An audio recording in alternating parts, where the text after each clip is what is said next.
எல்லோருக்கும் வணக்கம். செய், அதையே வித்தியாசமாக செய். ஒரே மாதிரி யாரோ ஒருத்தர் பண்ணுறாங்களே செஞ்சு அதே மாதிரி வியாபாரம் பண்ணுறவங்க அதில் 1000-ல் 1 100-ல் 1 அப்படியே ஒரு மாதிரி எல்லோரும் கும்பலோட கோவிந்தா அடிச்சுட்டு போகிறாங்க. ஆனால் வித்தியாசமாக செய்பவர்கள் மட்டும்தான் வெற்றி பெறுகிறார்கள். அதுவும் மாபெரும் வெற்றி பெறுகிறார்கள். மற்றவங்க வெற்றி பெறலன்னு நான் சொல்லலை. இப்போ ஆட்டோ ஓட்டுறாங்க அவ்வளோதான். இந்த ஆட்டோ ஓட்டுறவங்களே புத்திசாலிங்க சில பேர் இருக்காங்க. எப்படின்னா அவங்க உள்ளுக்குள்ள நியூஸ் பேப்பர்லாம் வச்சு ஒரு பாட்டெல்லாம் போட்டு ஒன்றும் பாட்டுங்க வேணும் நான் சொல்கிறேங்க அப்படி சொல்லி கஸ்டமரை கிரியேட் பண்ணுறவங்களாம் நிறையா பேர் இருக்காங்க. அதுவும் இப்போ மொபைல் வந்ததுக்கப்புறம் நீங்கள் எனக்கு கொஞ்சம் உங்கள் நம்பர் கொடுங்க சார், எதாவது வேணால் சொல்லுங்கள் சார், நான் வரேன் சார் அப்படி சொல்லிட்டு அவங்க ஃப்ரெண்டு ஒருத்தனை அனுப்பிச்சி அதில் ஒரு 10% வாங்கிட்டு நிறையா பேர் இருக்காங்க. பிழைக்க தெரிஞ்சவன் எங்கே இருந்தாலும் பிழைச்சிடுவான். அதுக்கு முடிவே இல்லை. ஓகே, அதையே வித்தியாசமாக செய். இதுதான் உலகத்தோட தாரக மந்திரம். வித்தியாசமாக செய்கிறோன்னா வித்தியாசமாக பார்ப்பான். நான் இப்போது புதுக்கோட்டையில் கீரனூர் சின்ன கிராமம், அது ரொம்ப பெரிய கிராமம்லாம் இருக்குங்க போகிற வழியில். அங்கே ஒருத்தர் காஃபி ஹவுஸ் வச்சுருக்காரு. நான் ஏற்கனவே சொல்லியிருக்கேன், அதை இப்போ திரும்ப சொல்கிறேன். அவர் வாசலில் பார்த்திங்கன்னா ஒரு பெல்லு வச்சுருப்பார். அந்த போகிற வரவங்க அதாவது பெல்லை வச்சு இந்த உணவு நன்றாக இருந்தால் தான் நீங்கள் உண்ணும் உணவு நன்றாக இருந்தால் பெல்லை அடைத்து விட்டு செல்லவும், குறைகள் இருந்தால் எங்களை அணுகவும், அதாவது நிறைகள் இருந்தால் பெல் அடிக்கவும், குறைகள் இருந்தால் எங்களை அணுகவும் அப்படின்னு போட்டுருவார். அவர் வெற்றிகரமாக இப்போ என்ன ஆச்சுன்னா பெரிய காஃபி ஹவுஸ் ஒன்று மெயின் ரோட்லேயே ஆரம்பித்து மாபெரும் வெற்றியாளர்னா 10 பால் 10 விதமான டீ, விதவிதமான டீ காஃபி எல்லாம் போட்டு அந்த அதாவது அவரோட பஜ்ஜியை பார்த்தாலும் பெருசாக இருக்கும். அந்த லெவலுக்கு அவர் ரொம்ப வெற்றிகரமாக பண்ணிக்கிட்டு இருக்கார். பஜ்ஜி போண்டாலாம் பார்த்தா நல்லா பெருசாக இருக்கும், வடையெல்லாம் பெருசாக இருக்கும். இங்கே ஒரு வடை சாப்பிட்டாலே வயிறு ரொம்பிடும். அந்த அளவுக்குலாம் போட்டு விற்றுட்டுருக்காரு. பட்டையை கலப்புறாரு, போட்டு விளாடுறாரு. ஓட்டம் ஓட்டம் ஓட்டம். அந்த ஸ்நாக்ஸுக்கு வடை போண்டாக்கெலாம் ஓட்டம்னா அப்படி ஓட்டம், பட்டையை கிளம்புறாரு. அடுத்தது அதை தாண்டி அந்த கீரனூரை தாண்டி உள்ளுக்குள்ள புதுக்கோட்டைக்கு வந்தீங்கன்னா நீங்கள் ஆதி காலத்து அதாவது ஆதி காலத்து இதுன்னு போட்டிருப்பாங்க. ஒரே நிமிஷம் இருங்க, டக்குன்னு மறந்து போச்சு.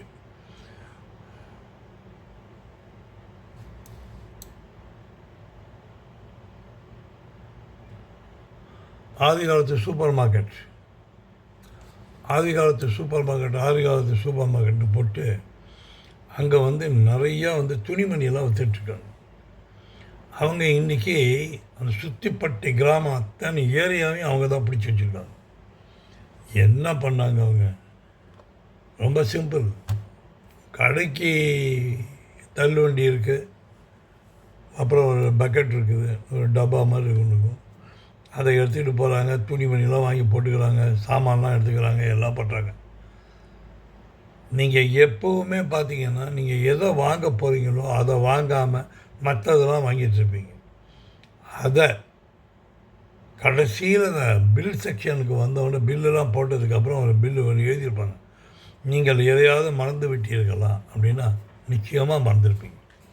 நீங்கள் தான் பிளானே இல்லாமல், ஒரு பேப்பர் இல்லாமல், ஒரு எழுது இல்லாமல் எப்போவுமே போவீங்கள. அது பெண்களை பற்றி கேட்கவே வேணாம். எனக்கெல்லாம் ஞாபகம் போயா அப்படின்பா புருஷன்கிட்ட. கடைசியில் பார்த்தா எல்லாத்தையும் பார்த்துருவாங்க. தேவையில்லாதெல்லாம் வாங்கி போட்டுட்டு அதுக்கப்புறம் பில்லு போட்டதுக்கப்புறம் தான் ஐயோ இதை வாங்கலையே, பாப்பாவுக்கு அது வாங்கலை, பிள்ளைக்கு இது வாங்கலைம்பாங்க. எல்லாம் யூஸ்வலாக நடக்கிறது தானே. திரும்பி போய் கடையில் உழுகிற போது திரும்பி வாங்கிட்டு வரும். ஸோ வியாபாரம் டபுள் ஆகுது. எப்படி போகிறாங்க அவங்க எதையாவது மறந்து வீட்டுக்கெலாம் போட்டோன்னா அது போட்டு பின்னி எடுத்து படங்கள் எடுத்து போச்சு. அது இப்போ அந்த அந்த அந்த ஷாப் பூரா எப்போவுமே ஃபுல்லு தான். எப்போவுமே மக்கள் கூட்டம் தான் எப்போவுமே.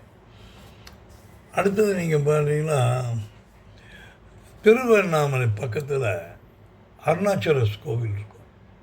அதுக்கு பக்கத்தில் ஒரு அருமையான ராஜன் டெக்ஸ்டைல்னு இருக்கு. ஒரு டெக்ஸ்டைல். இதை தன் கஸ்டமரை கவர்றதுக்கு ஒரு வழி பண்ணாங்க. அது எப்படியாப்பட்ட ஐடியா அப்படின்னா, ஒரு போஸ்ட் கார்டு தான். போஸ்ட் கார்டை எல்லா வீட்டுக்கும் அனுப்புவாங்க. போஸ்ட் கார்டை யார் அனுப்புவாங்கன்னா, போஸ்ட் ஆஃபீஸ் தான் அனுப்புவோம். இவங்களே அனுப்புவோம். இவங்களே போய் இவங்களோட எம்ப்ளாயி போய் ஒவ்வொரு வீட்டுக்காக கொஞ்சம் போய் கொடுத்துட்டு வரும். அந்த போஸ்ட் கார்டில்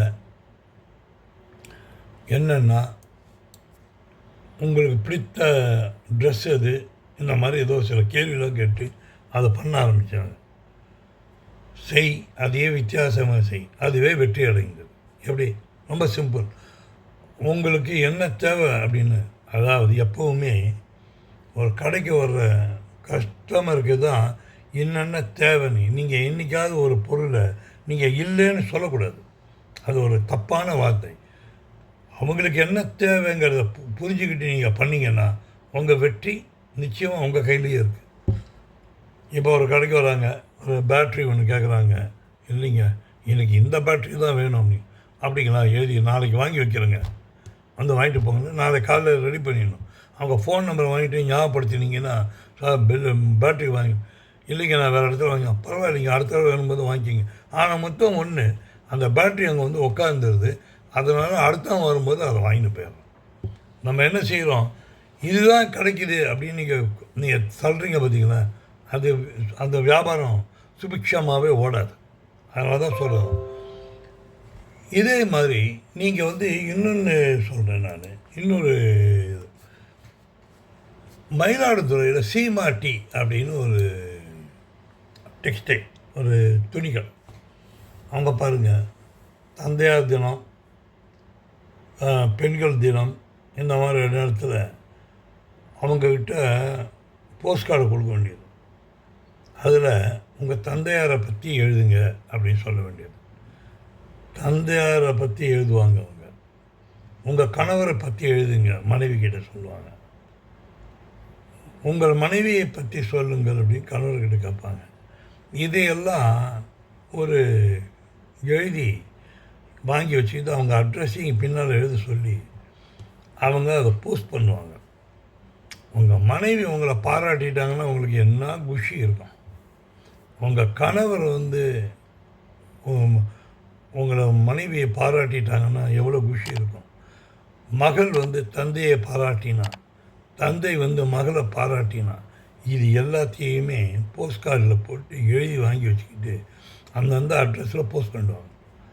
இப்போ பாருங்கள், தன் மகன் அது தந்தைக்கு அதோட மகிழ்ச்சி எனக்கு இருக்கும் போது, வயசானவர் அவர் தன் மகள் இவ்வளோ தூரம் நம்மளை பற்றி பேசியிருக்காரு அப்படின்னு. எதுலேருந்து வந்திருக்கு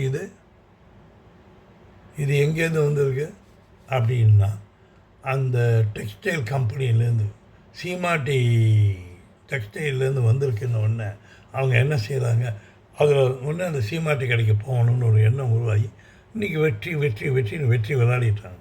செய், அதையே வித்தியாசமாக செய். இதுதான் மகத்துவம். நம்ம என்ன செய்கிறோம், அதாவது இன்றைக்கி வாட்ஸ்அப் காலத்தில் அப்படின்னு நீங்கள் சொல்லலாம். இப்போவும் நீங்கள் உங்கள் கைப்பட ஒரு லெட்டர் ஒன்று எழுதி பாராட்டி, அம்மா ஹாப்பி பர்த்டே, உன்னை எனக்கு ரொம்ப பிடிக்கும் அப்படின்னு பிள்ளைங்க எழுதினா அந்த அம்மாவுக்கு அதை விட என்ன சந்தோஷம். ஒரு கணவனுக்கு உங்களை மிகவும் நான் போன ஜென்மத்தில் நான் செய்த புண்ணியம் உங்களை கணவனாக அடைந்தது அப்படின்னு போட்டு பாருங்கள். அதனால அவ்வளோதான், ஃப்ளாட்டு காலையிலே வந்துடுவான் அவன். மனைவியை பற்றி கணவன், உன்னை நான் போன ஜென்மத்தில் என்ன புண்ணியம் பண்ணியிருக்கணும், இந்த நல்ல மனைவி நிறையா மிச்சப்லாம் படுத்தி என்ன மேலே கொண்டு வந்திருக்கேன் அப்படின்னு சொல்லி கணவன் பாராட்டி பார்க்கட்டும். மனைவி காலில் வந்துடுவாங்க. நேரம் கிடைக்கும் போதெல்லாம் ஒரு ஐ லவ் யூன்னு சொல்லுங்கள். யாரும் உங்கள் மனைவியை தானே சொல்லுங்க. இதுக்கு சொல்கிறேன்னா, இது மாதிரி எழுதின லெட்டர் போய் இன்றைக்கி அதை சீமாட்டி எங்கேயோ போச்சு. அடுத்தது நீங்கள் பார்த்தீங்கன்னா,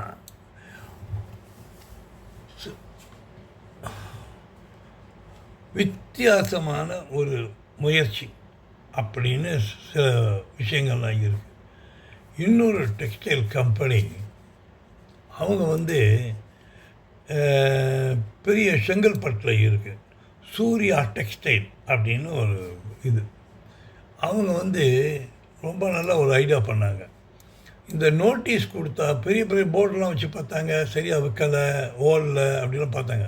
டக்குன்னு ஒரு ஐடியா தான், ஒரு வித்தியாசமான மாஸ்க்கு போட்டு விதவிதமாக பொம்மை படம்லாம் போட்டு இந்த போகிற வர வழியில் குழந்தைங்கள்லாம் பார்க்குற மாதிரி வச்சு 50% பேருக்கு தான் அவங்க நோட்டீஸ் கொடுப்பாங்க, மீதி 50%க்கு அவங்க கொடுக்க மாட்டாங்க.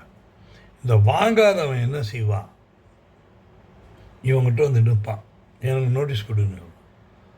ஏன்னா அதை இப்போ கொடுக்கல அப்படின்னா உங்களுக்கு ஈகோ வரும்.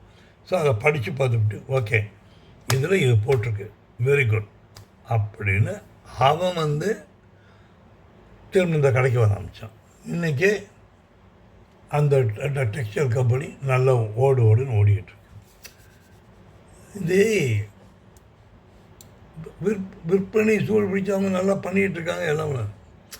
இந்த நல்லது நடக்கும்போது சில கெடுதல்களும் நடக்கும் எப்போவுமே, அதை நீங்கள் தடுக்கவே முடியாது. பிறர் வாயை மூட வைக்கிறது, செயலிழக்க செய்வது, தோற்று போக செய்வது, அவன் முன்னேற்றத்தை தடுப்பது, பின்னால் குத்துவது, அவன் உதவி வாங்கினா அவன் பின்னாலே குத்துறது, இப்படி கெடுத்தவர்கள் என்ன ஆகிறாங்கன்னா தற்செயம் அவர்கள் வெற்றி அடைகிறார்கள். அது உண்மை, இல்லைன்னு சொல்ல. ஆனால் அந்த வெற்றி நிச்சயமா அப்படின்னா நிச்சயமாக இல்லை.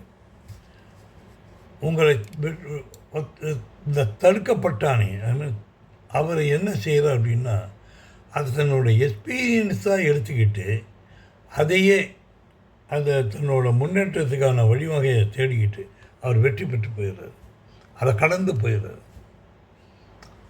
இப்போது இந்த தோல்வி அடைஞ்ச கெடுத்தானே அவன் சொல்லுவான், அவன் என்ன ஃப்ராடு பண்ணானோ அவன் வெற்றி பெற்றுட்டான் அப்படின்னு சொல்லி திரும்ப அவனை பற்றியே யோசனை பண்ணிடுவான். ஆக மொத்தம் இவனை பற்றி, இவன் வாழ்க்கையை டெவலப்மெண்ட்டை பற்றி அவன் கவலையே பட மாட்டான். கடைசி மட்டும் அவன் அப்படியே தான் இருப்பான். அதனால தான் சொல்லுவாங்க, கேடுவான் கேடு நினைப்பான் அப்படின்னு. ஸோ அவன் வாழ்நாள் பூரா யாரையாவது கெடுத்துக்கிட்டு இருப்பான். இதுதான் அவனோட தொழில், அவனோட பழக்க வழக்கம். ஒரு இன்சிடெண்ட் நடந்தது, அதை வச்சு நான் சொல்கிறேன். ஒரு ஹோட்டல், 2 எதிரெதிர் நபர்கள், அதாவது கெடுத்தவன் இந்த கெடுக்கப்பட்டவன் ஒரு இடத்துல மீட் பண்ணுறாங்க. அவங்க அந்த ஹோட்டலில் இந்த கெடுக்கப்பட்டவன் கெடுத்தானே அவர் வந்து அவரோட பர்ஸை வந்து லூஸ் பண்ணிட்டார். இப்போ ஹோட்டல் பில்லை கட்டி ஆகணும். இவரும் அங்கே தான் இருக்கார். இவனுக்கு நல்லா தெரியும் கெடுத்தவனுக்கு தான் அவனை கெடுத்தோம், அவனை வெறுப்பை உருவாக்கிக்கிட்டோம், அவனை ஒரு எதிரியாக சம்பாதிச்சுக்கிட்டோம். இப்போ நமக்கு யாருமே இங்கே தெரியாது, என்ன பண்ணுறதுன்னு தெரியல. ஆனால் அவன் நல்லா வசதியாக வந்துட்டாங்கிறத மட்டும் தெரியும். இப்போ அவர் போய் வேறு வழியே கிடையாதுன்னு குடும்பத்தோடு வந்திருக்காரு, இல்லைன்னா அசிங்கப்பட்டவன். அவர்கிட்ட போய் இந்த தன் சூழ்நிலையை சொல்லி மன்னிச்சிக்க, நான் அவனுக்கு ஏதோ கெடுதலாம் பண்ணிட்டேன், எனக்கு கொஞ்சம் ஏதோ ஹெல்ப் பண்ணணும். அவர் ஒன்றுமே பேசலை. அவருக்கு வேண்டிய உதவியை செஞ்சு அந்த பில்லை செட்டில் பண்ணி அவங்கள அனுப்பிச்சிட்டாங்க. அதாவது ஒரு வார்த்தை ஒன்று உண்டு, அதுதான் மூளைக்கல் என்று ஒதுக்கப்பட்ட கற்களே முதற்கல்லாகியது. எந்த கல்லை நீ வேண்டான்னு நீங்கள் தூக்கி ஓரமாக வைக்கிறீங்களோ அந்த கல் இல்லாமல் அந்த பில்டிங் எழும்பாது. யாரை நீங்கள் ஒதுக்குறீங்களோ, யாரை கெடுக்கிறீங்களோ அவனோட உதவி ஒரு நாள் தேவைப்படும். அதனால் மக்களே, யாரையும் கெடுக்காதீங்க. அவன் கெடுத்தானே சொங்கி போய் உக்காந்துடாதீங்க. உங்களுக்கு 100 ஆப்பர்ச்சுனிட்டி, 100 கதவுகள் திறந்துருக்கும். வெற்றியை பெறுங்க. உங்களால் முடியாதா என்ன? எல்லாம் முடியும்னு நினைங்க, எல்லாம் முடியும். மீண்டும் சந்திப்போம். நன்றி.